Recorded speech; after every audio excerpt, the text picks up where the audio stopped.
La pantalla del ordenador parpadeaba en azul, una luz artificial que ya pasaba factura en mis ojos, que iluminaba mi dolorido rostro. Escribo en Word la idea que quiero plasmar, una idea que me devuelve vacío y blanco, solo acompañado del sonido de las teclas. La editorial estaba impaciente y no paraban de recordarme con sus llamadas insistentes a todas horas. Las palabras comunes casi siempre eran: ¿cuándo lo harás? ¿Cómo va el avance? O simplemente me aclaran que todo era para ayer. Como si la creatividad fuera un grifo de agua explotable y no un pozo que a veces podía acabarse y pocas veces llenarse. En mi caso estaba totalmente seco, con pequeñas gotas de a veces nada. No sé cómo ni cuándo, pero después de un maldito día caótico donde discutí con una cajera, me quedé atascada en el tráfico y el peso enorme del límite de tiempo me asfixia. Simplemente me dejé caer en la silla de mi escritorio. Eran las 2 de la madrugada, largué un suspiro y con una mano toqué el teclado de la computadora de forma tentativa mientras con otra de mis manos me frotaba los ojos. Estaba desesperada por escribir algo, pero también cansada, aunque la desesperación era mucho más grande que mis ganas de dormir la noche. Sin pensarlo mucho, escribí el siguiente texto. El conejo no tenía cuerpo, pero sabía cuándo y cómo moverse. No sé cómo ni por qué, fue inconsciente, simplemente dejé fluir mis dedos y el escrito salió solo. Sentí un ligero escalofrío cuando el ambiente se hizo pesado. Sentía las ganas y la necesidad de mirar a la esquina superior derecha de la habitación, justo al lado de un armario, y las sombras no me dieron respuesta alguna. No fue gratificante cuando el bloqueo desapareció y, en vez de lo común, solo podía escribir sobre el conejo, tomando forma en cada párrafo que escribía, en cómo yo lo describía con mis propias palabras, tomando forma de alguna retorcida manera en mis letras.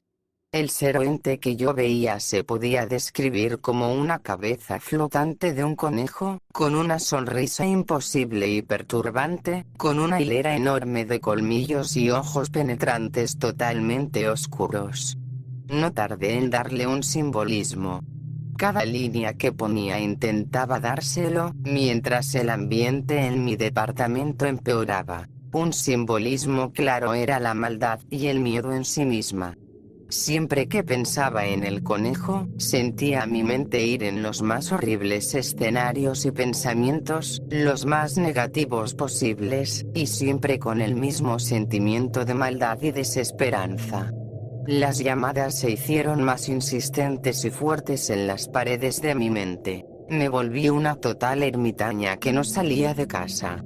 No hace mucho empecé a sentir que realmente había algo en esa esquina superior, como si mis versos lo hubieran invocado totalmente.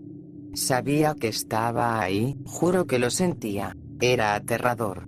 No pasó mucho tiempo hasta que finalmente decidí publicar todas mis cosas y descripciones en redes sociales. Todos mis versos y párrafos fueron tratados con escepticismo o como si fuera el raro avance de una de mis obras. Fui tomada de loca, y las llamadas no dejaron de aumentar. Mi familia se sumó a la lista de llamadas. No fue hasta que, por curiosidad, al dejar de sentir esa presencia detrás de mí, fue que decidí mirar a esa esquina que estuve evitando por días, y lo vi, sin saber que era lo último que iba.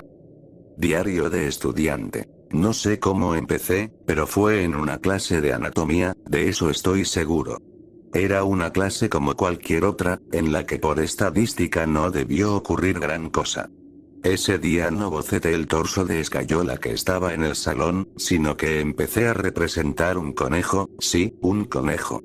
Mi mano de forma libre empezó a bocetar a un conejo y, cuando decidí darme cuenta, toda la hoja estaba repleta de dibujos del conejo. No supe cómo, pero llené todo de dibujos el cuaderno con ese conejo esférico y de largas orejas que siempre llevaba esa sonrisa siniestra. Noté las miradas de confusión de mis colegas, pero honestamente me dieron igual.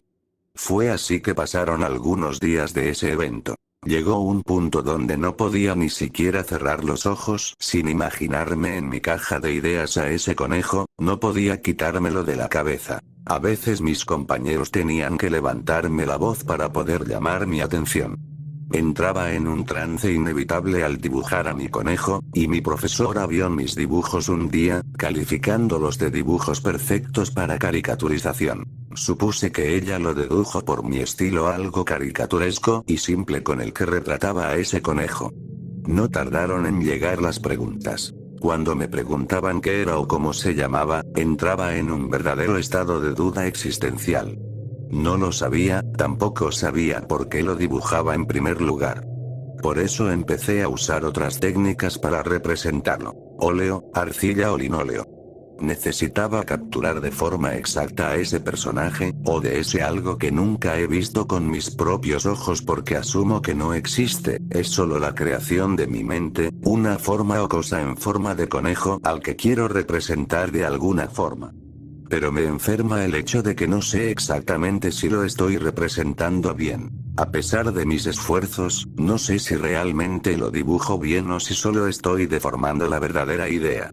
No puedo parar de intentar darle forma, simplemente no puedo.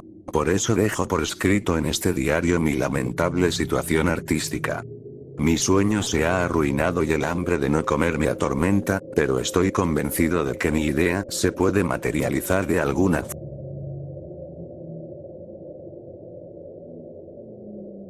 Lamento el día que entré a esos foros el 25 de octubre de 2011. Estaba en un hilo de discusión sobre brotes psicóticos e histeria colectiva. Era impresionante cómo la mente humana busca sentido donde no lo hay. Vi, gracias a un usuario de nombre raro pero anónimo, dos casos que parecían lo mismo. Dos jóvenes que se obsesionaron con un conejo. El conejo es descrito como un ser de cabeza flotante de conejo, de pelaje grisáceo blanquecino, de una sonrisa siniestra con una hilera imponente de dientes. Como psicólogo, la explicación razonable salta a la vista. Eran solo dos mentes creativas que cayeron en un colapso psíquico, tenían la barrera de la ficción y la realidad totalmente diluida, con síntomas parecidos como la privación del sueño y el aislamiento social, culminando en una paranoia extrema. Pero un dato jodió totalmente mi diagnóstico, y es que el estudiante empezó a hacer sus dibujos 5 meses antes que la escritora. A pesar de mis intentos de investigación, no encontré nada que los conectara. Fue ahí que intenté llegar a otras explicaciones. Como por ejemplo, si no era un contagio social, podía decirse que era un arquetipo del inconsciente colectivo o un fallo neurobiológico idéntico en dos cerebros distintos, pero ninguna llegó a convencerme, ninguna explicación racional, ninguna estructuración lógica pudo satisfacer la realidad de los hechos. Fue así como escuché un sordo sonido de cristales romperse, sin impacto previo que haría un cuerpo o un objeto. Me sobresalté, pensé en todo lo razonable. Tal vez fue una roca o algo más.